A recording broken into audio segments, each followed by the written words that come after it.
Welcome to the Shattered Order Game of Thrones episode review show. Good night, Punk. Are you ready for this? I'm so ready, and we talked about this earlier. The funny part about this is going to be I'm going to mix up so many things. I watched episodes 7 and 8 of season 7 immediately before I watched episode 8 or season 8 episode 1. So I don't know what things I'm going to be mixing into that episode because I had to play catch up. I did not have HBO to watch season 7, so over 3 days I watched season 7 to get ready for season 8, and I obviously watched the end of season 7 right before season 8 episode 1. So if I mix things together here, it's going to be because of that reason. So I think I have a pretty good handle on what happened in the episode 1, but I also can put them all together really easily without the big gap between seasons, if that makes sense. So it's been a while since I watched season 7, but I think I pretty much remember most stuff. But we'll go ahead and jump into this first episode that was, of course, Sunday night, and we'll just start at the beginning. So the episode was called Winterfell. And that is right where it started. It started with Dany and Jon and their caravan coming into Winterfell, which kind of reflects season 1, you know, when the king came through Winterfell and, you know, you kind of have the kids running around, everybody coming to look and view and watch everything going on. And Dany comes in and her dragons come flying in, which is, of course, awesome because you're always waiting for the dragons. It was good to see a good amount of dragons in episode 1, but of course, Tyrion is the first person to spout off. I've been seeing a lot of criticism about, just kind of Tyrion joking around, which I don't find surprising. It was kind of spot on for the character in my opinion, but what did you think of the whole Winterfell scene, them coming into Winterfell and a lot of the interactions, because we got to see reunions that we've been waiting for. So Jon Snow and Aria, we hadn't seen them together in forever. It was great to get to see them reunited. We got to see Sansa meeting Daenerys. We got to see there was a lot there with Jon and Sansa, even though they're together last season, but there was a lot there as far as her kind of being concerned about his him bending the knee for Dany. What do you think about some of those interactions? I thought it was cool to see Arya and Jon because they act much more so than Sansa and him. They actually seem to really care about each other. Yes. But then the Bran came back last season, right? Not in this episode. I'll tell you one thing. Correct. Bran is the most awkward person I've ever seen. Now that he's the three-eyed raven, it's. You ever been in a room and you're he has that death stare from hell, man. I was gonna say, you ever been in a room at like a party or something, and you're like drinking, you're having fun, and then you just get this overwhelming feeling like someone's staring at you, and you look across the room and there's just a guy like just death glaring at you, and you have no idea why. Yes. I feel like that's him with everyone, and anyone around this dude is just gonna feel awkward. Like, at this point, he's just too weird for me. Like, the transition from who he was to who he is now is just... Yes. Yeah. Weird. Yeah, it's... his character is interesting, say the very least. The death stare and the knowing of everything, which, of course, we'll get to, but... Jon and Aria meeting... Arya is one of my favorite characters. Like, I think she is absolutely great in this show.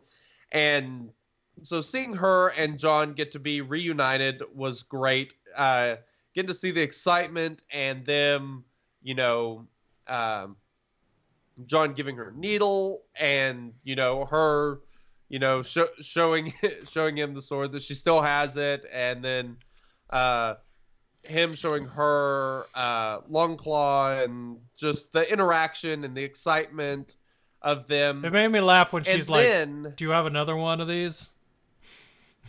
Can you get more Valyrian steel?" yes, yeah, which they're probably going to need, but. As great as that scene was, it kind of came to a moment where you're like, oh, where, Arya's like, you know, I can't remember exactly how she phrased it, but it was like, don't forget who your family is. And, you know, which is kind of interesting because that's kind of the whole plot of the episode. That is the big thing of the episode is who is his actual family? Like, obvious, I mean, because we know what happens later on in the episode, and we've known who he is. Absolutely despise this. What exactly? That main over arc from this episode. Despise it. Why? Hate it. Because, man, he was cool as Jon Snow. We're talking about this. Oh, he's the rightful heir to the throne. Blah blah. We didn't. I don't feel like we needed that. And was that in the books? This is the stuff that the people are adding on afterwards, right? Because I don't know. I have not read any of the books, but I mean, I mean, him being the rightful heir is the primary storyline of the books. I do know that. Okay, well, so it might have been from the books, but I hate it. I just. Yeah, see, that's what I thought. The books ended at season 5. I thought it was season 6 they ended. But I thought last season was the one that was off the books, and then this one, final one, was also off the books. But yeah, I don't know, man. I just it was fine when he was Jon Snow, the bastard, because he went from being the bastard that everyone wanted as being the bastard no one cared about to the bastard everyone wanted as their king. And that was the cool story to me. But it's like, oh, well, the reason everyone wanted him is because obviously he's royal blood and ruling was always in his blood, and that's why he's so good. It's like, no, I liked it better when him just being who he was why he was a good leader. I don't know. I don't like this. But I don't like that angle at all. So, okay, this is interesting. So let's just stay on Jon, because the really interesting thing is what they're kind of trying to do. So we obviously had this scene where Daenerys comes to Sam, and she ends up, or I guess Sam ends up finding out that she basically executed his father and brother. And this was, the father he didn't get along with, but his brother, they were fairly close. And this was obviously the thing that was kind of extremely devastating to him, because he didn't know what had happened to him. This is the first time he's finding out that they're dead and that she executed them. And so he runs into Bran, who is like, okay, now that you just got this big bunch of emotional information, it's time to tell Jon who he is. So I'm wondering what the play is there. Why that moment? I don't know if there's another plan with Bran, if maybe it's one of those things where he needs Sam to be in a spot where he's going to help instill that doubt into Jon about Dany. It kind of seems like that's the thing they're obviously going for there. Because then he goes to Jon, and it's the best scene of the movie, obviously. Jon kind of turns around. Such a good show. He's like, I'm not a king. And he's like, did I say movie? Oops. You did. And yes. So he goes in there and he tells Jon, and, Jon's like, I'm not the king. And he's like, no, you're king of the 7 kingdoms. And John kind of gets upset that Sam's telling him that the most loyal person he knew, Ned Stark, had lied to him about who he was. And he's like, he did it to protect you. And this all happens right after Sam is kind of instilling this doubt in John about Dany and the fact that, she's not the loving, forgiving queen that maybe she once was, that she's kind of been a bit of a dictator. She's been a lot Once your less people willing start dying and your chances of winning start dwindling, apparently that brings out the actual person in you. Because her armies are getting devastated, and suddenly she's killing off people. So. Yeah, and I mean, she's kind of getting power hungry in a way, it kind of seems like, and that's not John. So there's a polar opposite dynamic there, in which that's what she feels like she was born for, is to sit on the throne. That's her entire goal. John doesn't want that. He wants to save the kingdom. He gave up his rule for her, but now he's in a spot where he knows that he has the claim to the throne. Not Dany, but him. So it's obviously going to be interesting going forward. What's going to happen there? How much divide is there going to be there? What's his next play going to be? That's the thing I'm most curious about in, the next episode, is to see how does he handle. Is he going to tell Dany? Is he going to,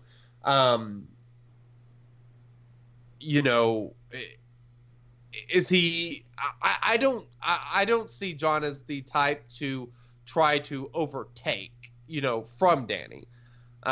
He also seems like the type that is completely content keeping that to himself and continuing to be the Lord of the North instead of the king. I mean, I don't know. Obviously that revelation wouldn't be put into the show if that's what was going to happen. So whether he does it or someone else does, I wouldn't be surprised if it was someone other than him that brought that revelation to light, and then he has to deal with it.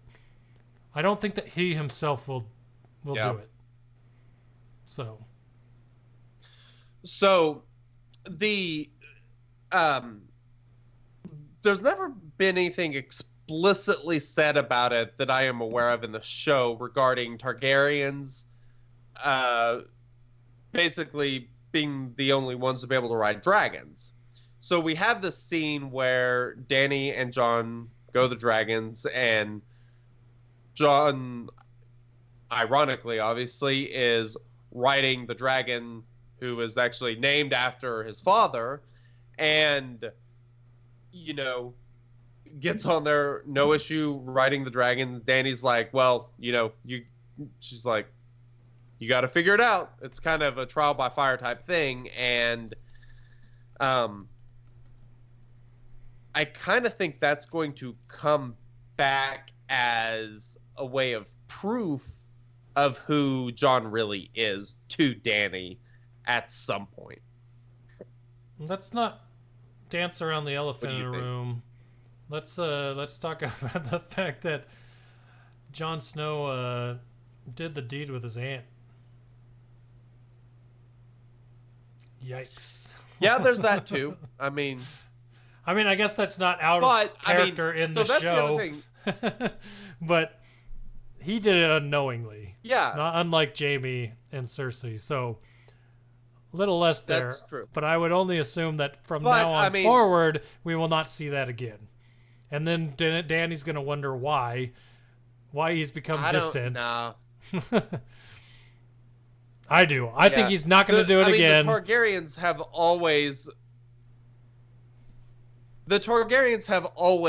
like inbred. That's always been there. And so I kind of have a theory. I was talking to somebody about this the other day, and this is so there are a couple things about Targaryens that we know. They're kind of crazy. They're look like inbred. Elves. They always have the blonde hair. Jon Snow does not have the blonde hair, even though he is a male Targaryen. You would think that he would have the blonde hair being a Targaryen, but he doesn't. So here's my theory. And the show is kind of setting up for it. I think that there is something genetic. I don't know if the show's going to go this deep. We'll see. But genetically, that there is something with the Targaryen bloodline related to the kind of being a mad king and the blonde hair, possibly. And we see Dany we're kind of starting to see hints that she might be a mad queen dictator type figure. And there may be something genetically different with Jon in which he is not that. Because he is kind of the polar opposite of that. He's the opposite of a typical Targaryen. Maybe it's because he wasn't inbred. Maybe he's got a little bit of smarts from his mom's side at this point. Who was a Stark, right? That's totally fair. So wait, say that again. His mom was Stark, right? It was Ned Stark's sister? Yes. Yeah. Ned's sister. Yes, that is correct. Yeah. Yep, that is true. So, I guess we'll kind of see how that plays out as far as, you know, Jon and Dany, especially with the dragons being in the mix and all of that. Let's see. So the other thing that was kind of a big thing. So we had Aria. Obviously, there was the, after the stuff with her and Jon, she goes to Gendry to go see him, and she runs into the Hound. So you have, that little banter back and forth, which that was nice to see because they hadn't seen each other in forever, even though she tried to kill him. And we kind of seen the thing last season, where the Hound was talking about kind of how proud he is of Arya. And so, there's a little bit of kind of friendly banter, even though they're kind of enemies. But then she goes to Gendry, who she obviously seems to have a good connection with. And so they were very fond of seeing each other and everything. But the reason that she's there is to have him make her a very specific weapon. Did you get a good look at the piece of paper that she handed him? This is Arya to Gendry? Is that what you said? Yes. No, I didn't see it. Not that I can remember at least.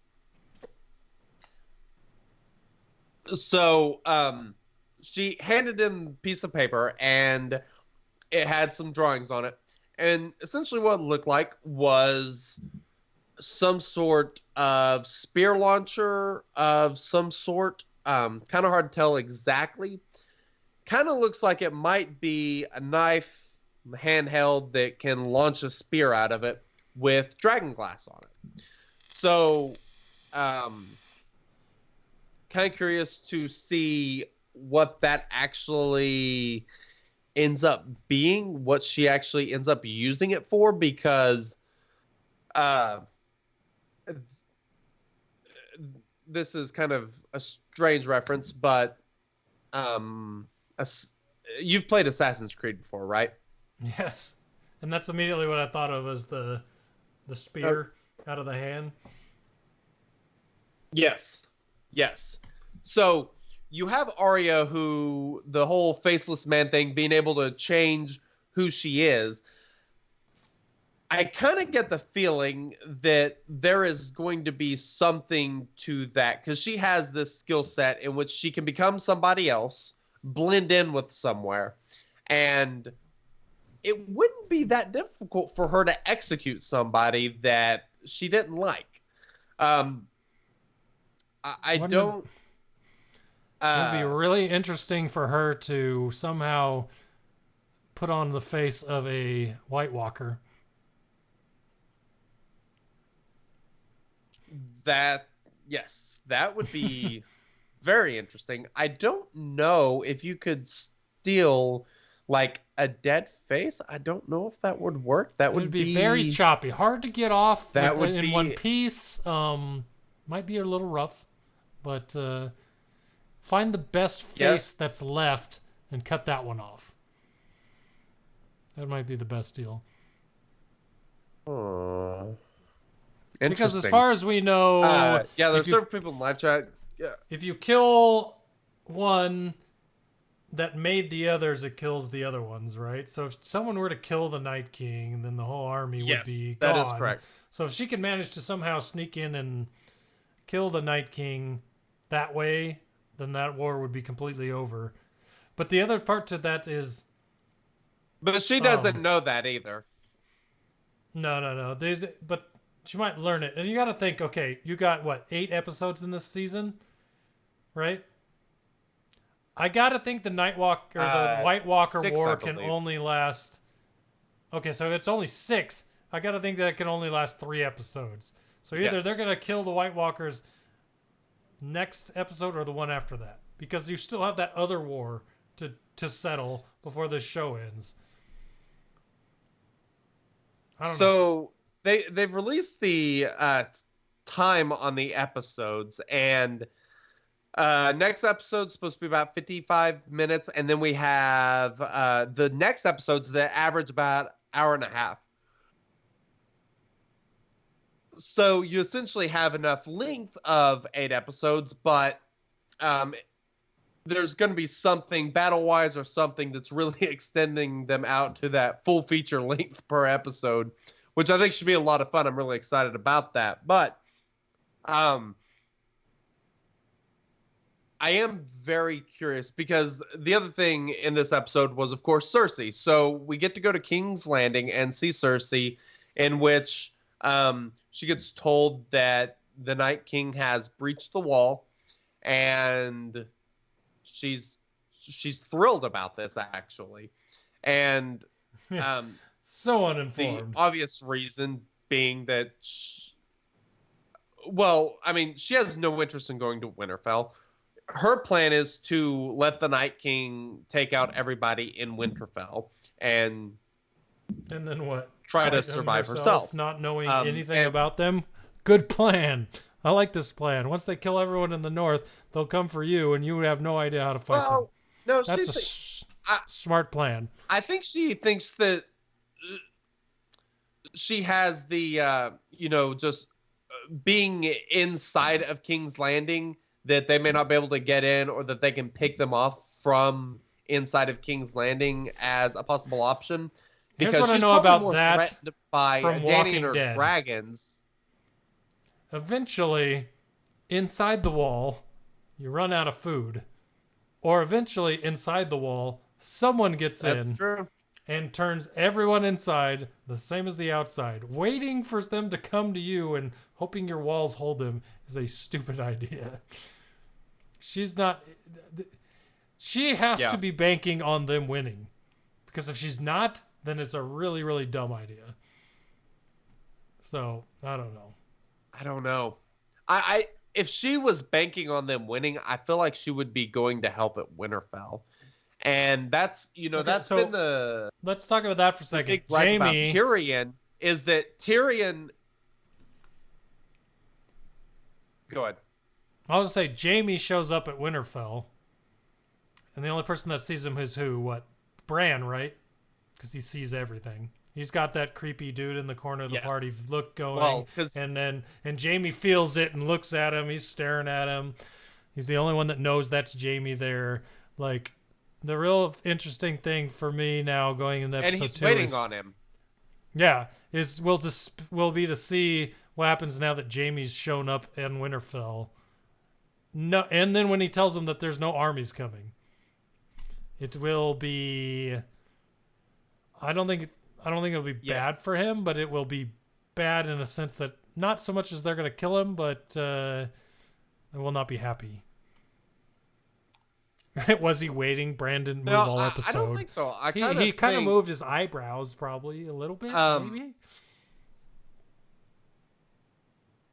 So the thing with Jaime is he's kind of turned sides. I mean, I don't. I think the interaction between him and Bran's going to be interesting, but I don't really think it's going to be problematic in any way because, as Bran has stated multiple times, he's not really Bran anymore. He's the Three-Eyed Raven. He's not he's not the kid that was pushed out of the window. I think at this point he has more of a plan for Jaime. Do what? I said I call him the creepy party dude. But go ahead. Sorry, I didn't mean to interrupt. That's totally fair. We've had one of the big complaints from season 7 was Tyrion and just the stupid mistakes he's been doing. And then this season, he's still talking about how he believes that Cersei's going to come and help them. And, Sansa, who's starting to figure this stuff out, is kind of calling him out on it. Like, hey, you're an idiot if you believe that she's coming. Like, we all know she's not coming. It's Cersei. She's not going to hold up her end of the deal. Like, how can you, of all people, think that she is actually coming? Believe this is going to happen. And so, at some point, Jaime's going to get him lined out on that. You what? Believe that she's going to come help. I was just enforcing your point there. Yeah. And, let's see. So, what do you think about Sansa so far? Because she's really kind of taken over as, the Lady of Winterfell. She's really embraced that role. She's concerned with, there's, as far as managing, feeding everything, one of the best lines I love is, she's like, what do dragons eat? And Dany's like, whatever they want. Whatever they want. That part was pretty humorous. Funny. She annoys me. Good I used line. to love her. She annoys me now. You're not helping anything. You're being more of a hindrance to everything than you are helping. That's how I feel about it. She's not helping right now. She's being very guarded in a time when she should not be very guarded. Sansa. She is. Yeah. And I agree with you. And she's totally pulling apart the North. Like, she's pulling things apart that should not be pulled apart at that moment. And whether she feels that way or not, she should be telling Jon and not telling everyone else when everyone's gone. I don't know. Well, so we have the scene with Sansa and Jon where she's kind of talking to him, and it's kind of a repeat of the Aria thing where she's kind of like, don't forget, who you are, who your family is. And she's like, did you bend the knee because you think this is how you save the North, or because you're in love with her? And, Jon kind of pauses and, Jon was the one they wanted to follow, not Daenerys. And he made the call on that. And so everyone's kind of questioning him at this point. And so, I mean, that's obviously going to come home to roost at some point. To Chicken Bottom's point in chat, Jon is elected king and gives it away to a foreigner in 5 minutes. I totally understand that take. That is totally fine.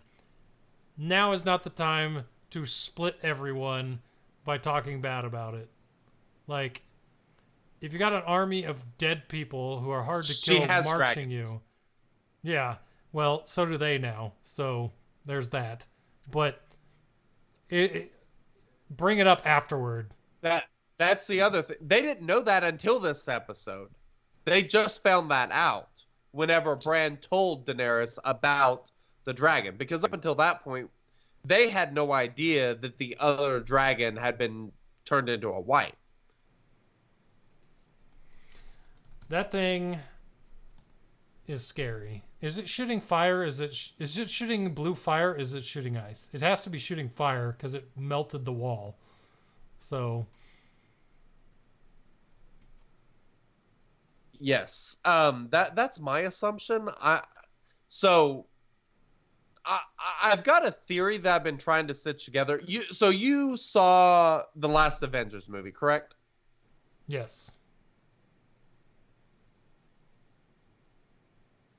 Okay, so in the last Avengers movie, we had the scene where Doctor Strange has the time stone. This is, follow me through this connection here. So he has the time stone, and Stark asks him, how many futures do you see in which we win? So he looks through the 14 million futures, and he's like, there's basically one that we win in.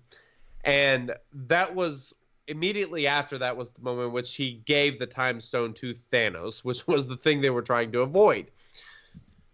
So basically, something that seems like a disaster had to be done to get the resolution that they wanted, according to what he saw.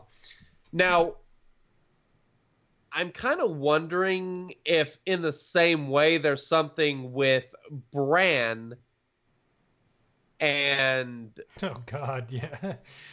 and the Night Bran King is Doctor getting Strange dragged. confirmed. Well, because Bran's how they found out he's got a dragon. Like, he knows this, and I'm not sure that he seems at some that point concerned Tormund's about it, gonna get but to Winterfell and tell him too, right? He's got to. that's true too. Don't kill Tormund. That's all I'm saying. And that's a good point, because that's another huge scene is whenever they're at the Last Hearth, which I believe is the furthest north actual castle to the Wall. So it's naturally the first place that the Night King would have passed through on his way down to Winterfell. And so they go in there and they find, little Lord Umber pinned on the wall with human body parts in that spiral formation. Comes to life, they stab him, he catches fire, and the thing blows up. So what do you think's going on there? Do you think there's something more to the whole spiral thing, or do you think it's just the Night King's symbol? It must be the Night King symbol. That's all I can think of. Because so I don't know what that is. But of one course of my friends sent me something. One of my friends sent me something earlier. It was an interview with one of the writers where he was talking about that, and he basically just said that it was actually the Children of the Forest. It was one of their symbols, and that it was there whenever they created the Night King, essentially, and that he kind of adopted it. But I don't really buy it. I think there's something more to it, and I kind of think that there's something to the fact that, God, it looks a hell of a lot like the Targaryen emblem. I don't know what their emblem looks like, so I can't neither confirm nor deny. I have, however, brought up a meme from our Alliance Discord that made me laugh. But let's see here. What is it? Go look in the Order's Game of Thrones final season chat and look at what I Am Bateman posted. That's what I have on the chat right now. Okay, I am looking working up the Targaryen symbol. So nothing it's really comes essentially up. like a dragon that has 3 heads. Yeah, I don't know. It's really got like a very rotating. Really? It is very circular, but did not look like that to me. I mean, it's a circle, so I can see that, but no. Because if you look at on the symbol, let me bring it up on the podcast or on the live stream. Targaryen symbol. So in the show, they're all going the same way. Every one of them. They're all going the same way. If you look at the symbol, the dragon heads go the opposite way of the tails. In the symbol in the show, everything went the same way. big circle. Everything's going the same way. In this, all the heads are going left, Yes. tails are going right. So that's a big no-no to me. Well, but it still all kind of goes counterclockwise. The dragon's neck kind of curls back. And no, it's not exact. But the other thing is, if only Targaryens can ride dragons, what the hell is the Night King doing on a dragon? Is it just different because it's a white, or what? Because he is actually riding the damn thing. And well, I mean, maybe he's a dead Targaryen. If he keeps leaving these, that is kind of where I've arrived as far as what I'm thinking. No, and yes, like Voss Landak mentions, it is from the Children of the Forest, but they created the Night King to essentially help defeat the first people. At what point did House Targaryen start? It very well could have started from this, from in the beginning, either this guy or related to him or something like that. Theory, we'll see, but I think there is something a lot more to the Night King, obviously, than we've seen so far. And so far, that is my best guess, is that he is actually a Targaryen, and that there is some sort of interaction there with, them ruling, and then, it was kind of after the Targaryens quit ruling that all this started becoming a problem.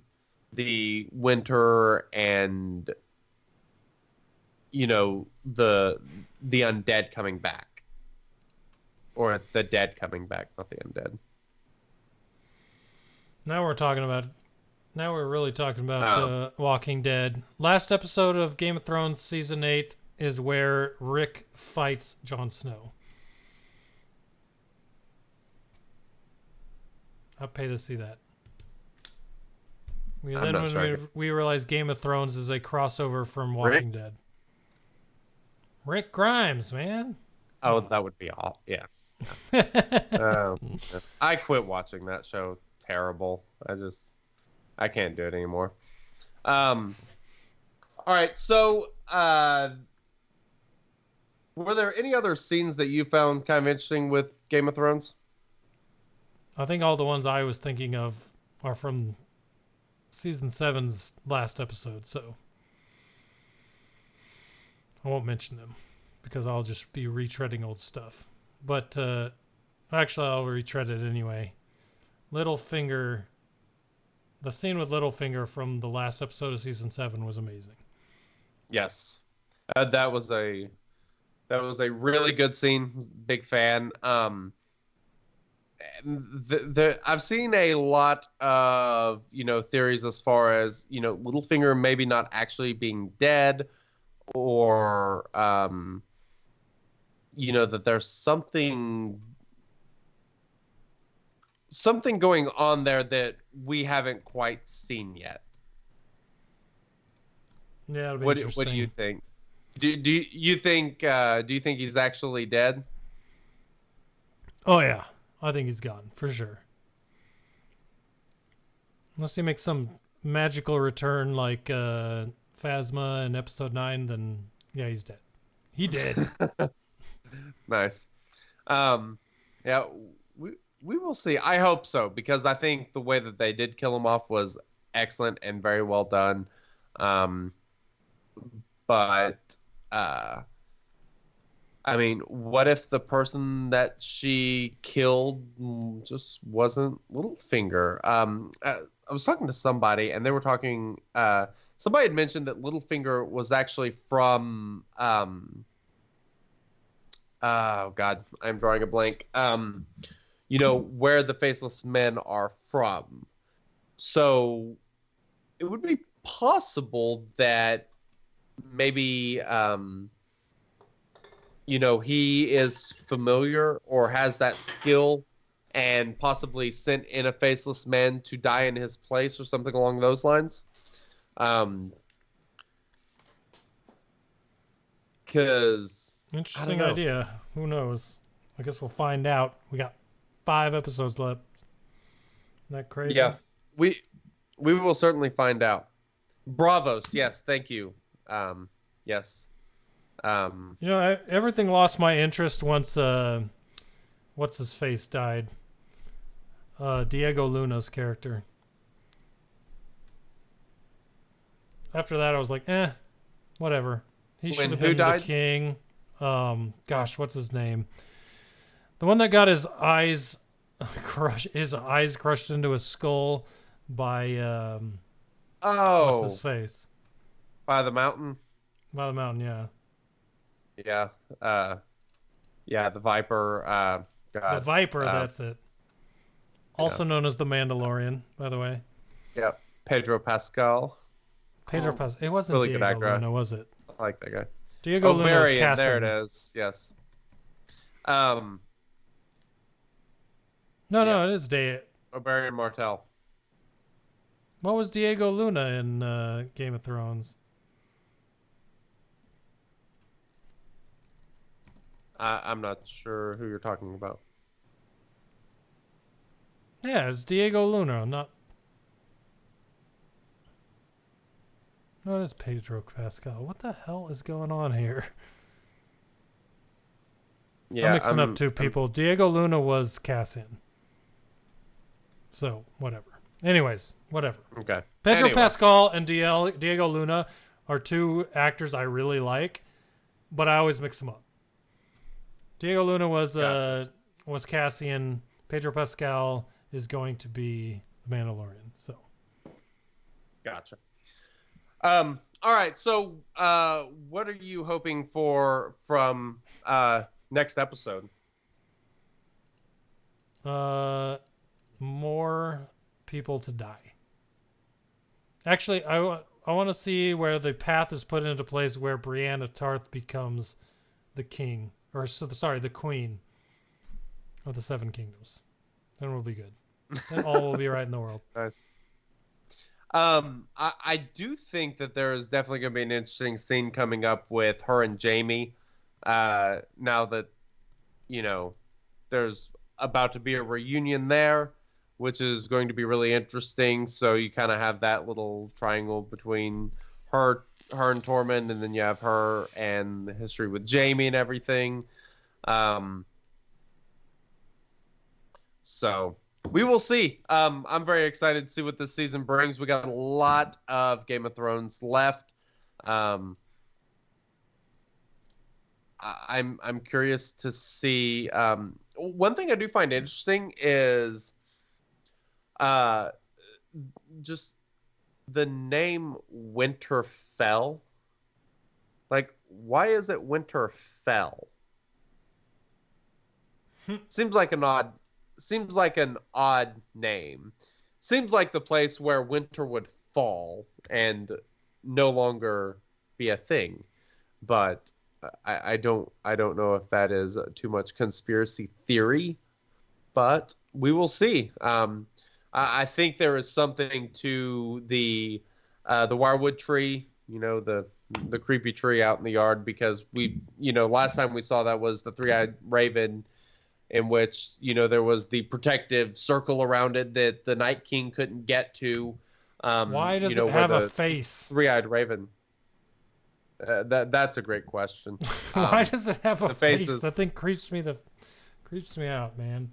It's a little creepy, but I'm very curious about that because, like I said, the Night King couldn't enter the last wirewood tree that we saw with Three-Eyed Raven until Bran kind of basically transported in and Night King could see him. There's some sort of connection there with those two. I always have to hope Bran don't make that mistake again.